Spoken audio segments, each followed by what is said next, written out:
This video is the fourth video in a series that is designed to help you give useful information to Jehovah's Witnesses so that they can make an informed decision about their religious beliefs.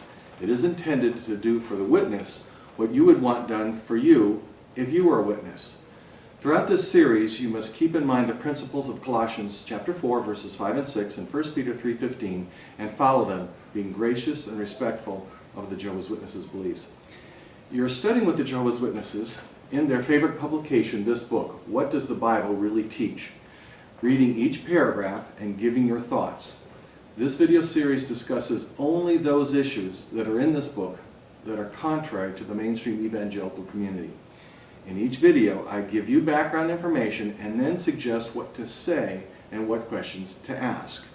As you read the rest of their book, let the witness know that their explanation is acceptable within the mainstream evangelical community, even though you may not personally believe it.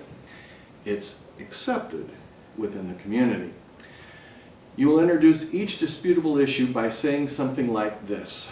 You'll say, I remember from chapter 1 in this book, paragraph 4 and paragraph 23, that your book said I should ask questions and to continue to search for satisfying answers because I want the truth from the Bible.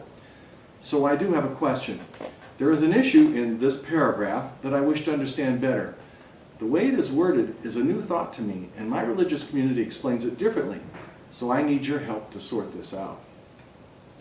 So you introduce it and then proceed into the issue. Now this particular video, which is the fourth video in the series, discusses page 41 in this book, paragraph 11, and the issue is where they mention the firstborn of all creation. The paragraph introduces Jesus as God's most precious Son, the firstborn of all creation. See Colossians 1:15. And they claim this means Jesus was God's first created thing. I want you to write down some verses. You could write them on a piece of paper, or you could write them in the margin of your book. There's not much margin here, so you may need another piece of paper.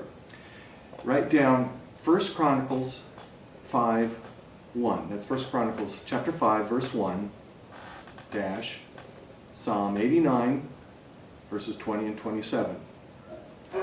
Then another verse, Hebrews 12:23, and the word plural. Okay? Write the word firstborn ones. Okay? Now, here is the issue. I'm going to give you the background information.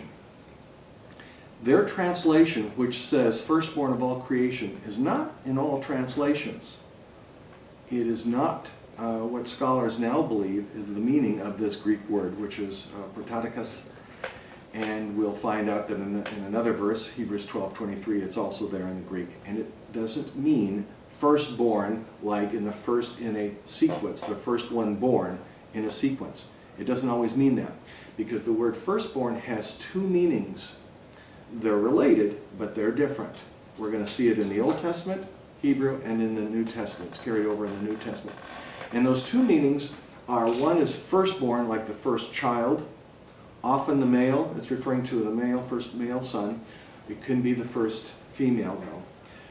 But it has another meaning that goes with it, and that is that the firstborn child often, not always, often is given an authority, the firstborn son is given authority over the entire home. That's called the rights of firstborn. But they don't always go together. Sometimes the one who is not firstborn in sequence is given the rights of firstborn, that is, they're first in priority. And we're going to see that if you turn to 1 Chronicles 5:1, you'll find out there that Jacob, who has 12 sons, one of his sons, Reuben, was the firstborn in sequence, but he is not the first one in priority. That went to his other son, Joseph, and Joseph's two sons, Ephraim and Manasseh. So there is an example, again, 1 Chronicles 5:1, where the one who is firstborn in sequence is not the firstborn one in priority. They're related, but there are two different meanings. And we can see that if you turn to Psalm 89, verses 20 and 27. there, check any Bible, in verse 20 it's talking about David. But then in verse 27 you'll see God says, I'm going to make him my firstborn over all the kings of the earth. Well, David was not the firstborn son. He was the lastborn in his family amongst his siblings.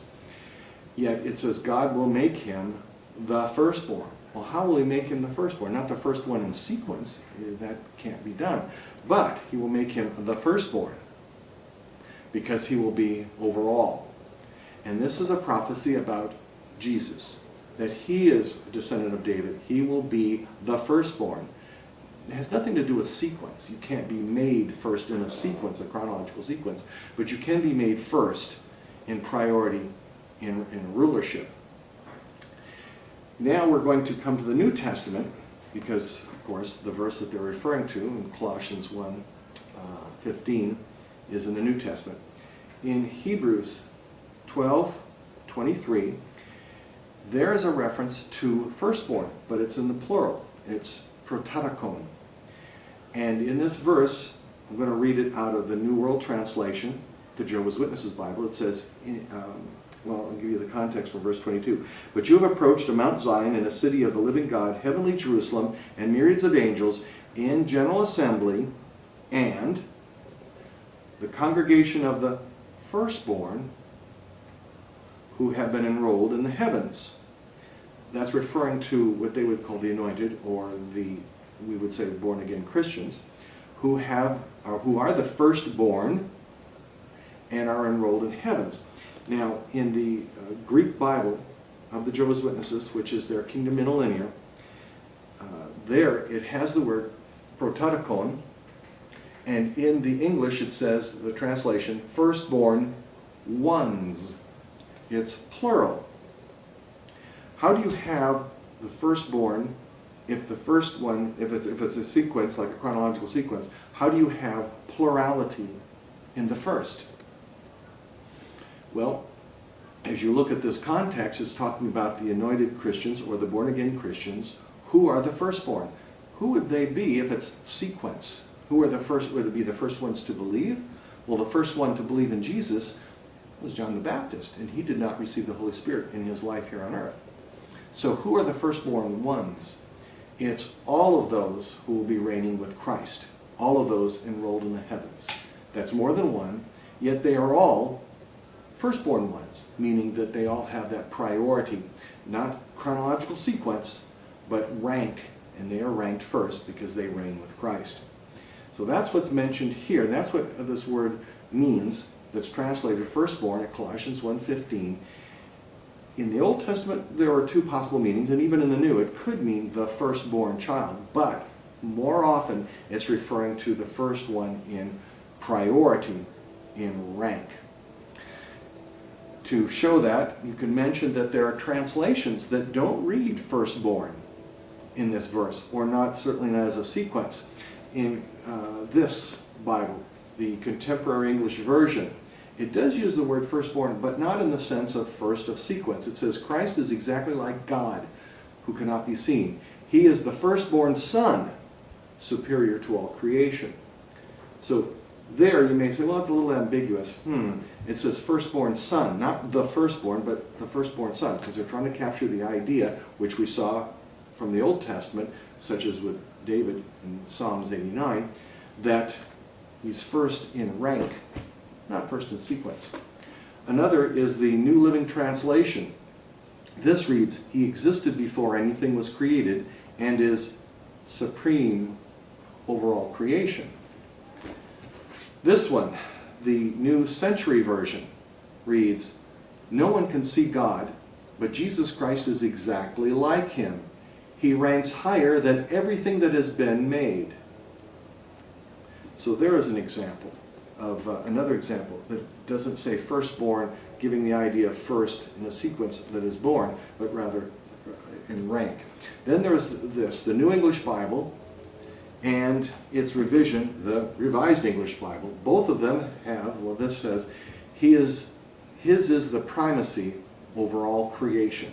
Again, referring to rank and priority not sequence. So this is what you want to say. That was the background information, and this is what you're going to say. When you get to this paragraph, you introduce it and say, there's something here that I'm puzzled about. My community would just explain it a little bit differently, and I need to understand it. Can you help me? My community refers to other translations, such as the New Century Version or the Contemporary English Version, and some verses that would indicate that firstborn doesn't necessarily mean first in sequence, but it means primarily first in rank. And I'd like to understand it and see what you know about this. And my community would refer to verses such as Hebrews 12:23, where this Greek word refers to those who are going to heaven, that they are all first in rank along with Jesus over the rest of creation. Or Psalm 89:20 and 27, where it speaks prophetically that David will become firstborn, not because he's the first in sequence, but because he will be first in rank over all the nations. This is prophetically speaking of Jesus. So can you help me understand that? Then let the witness go and explain it and research it and say whatever they're going to say. Listen to what they have to say, and don't argue with them. Just say, well, I'm going to think about that and think about what I've seen, and I'll just chew on that and ponder it, and let's just move on to the next subject, and I'll just give this some thought and think about it for a while. Don't argue with it, just let them go on and move on to the next subject.